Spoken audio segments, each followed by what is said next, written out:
Russia's aggression against Ukraine is one of the important topics that German Chancellor Olaf Scholz will discuss during his three-day visit to China. The politician said this on the eve of his tour.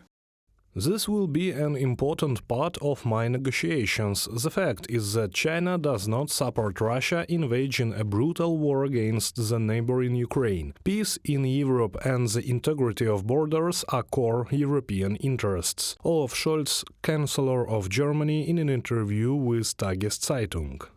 On April 7th, Bloomberg reported that China has stepped up its support for Russia in the war against Ukraine, in particular by providing the aggressor country with satellite images for strikes on targets in Ukraine. This is why China's support for Russia is one of the important topics for Germany, Reuters reported, citing German officials. And a day before the start of his visit to China, German Chancellor Olaf Scholz and French President Emmanuel Macron discussed European initiatives on military support for Ukraine.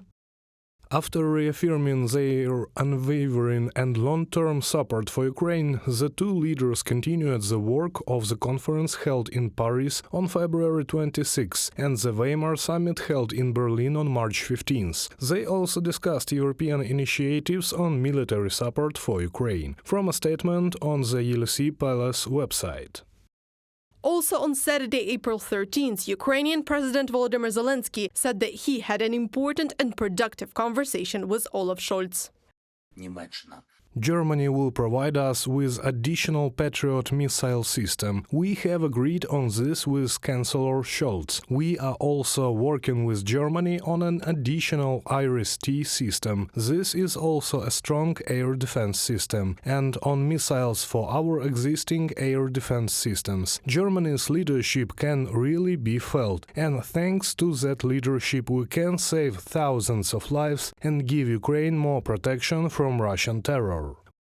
German Defense Minister Boris Pistorius has said that the discussion to provide Ukraine with additional Patriot systems is related to the fact that Russian terrorism against Ukrainian cities and the country's infrastructure endangers the energy supply and disables industrial facilities that are important for the combat readiness of the Ukrainian armed forces. The German Chancellor Olaf Scholz said that he sees no point in resuming dialogue with dictator Putin until he stops the war in Ukraine.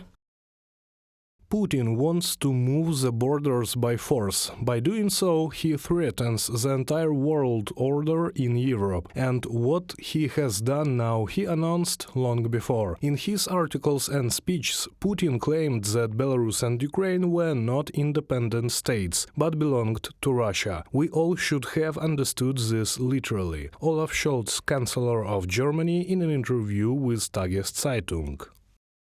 Germany is also already lobbying among EU partners an idea to set up a new fund to support private investment in Ukraine to help tackle the huge costs of post-war reconstruction. According to German Development Minister, encouraging business investment in Ukraine is one of the top priorities of the Ukraine 2024 Recovery Conference, which will be held in Germany on June 11th. Reported by Anastasia Tarnavska, Natalia Husak, Volodymyr Shtanhelov, UATV News.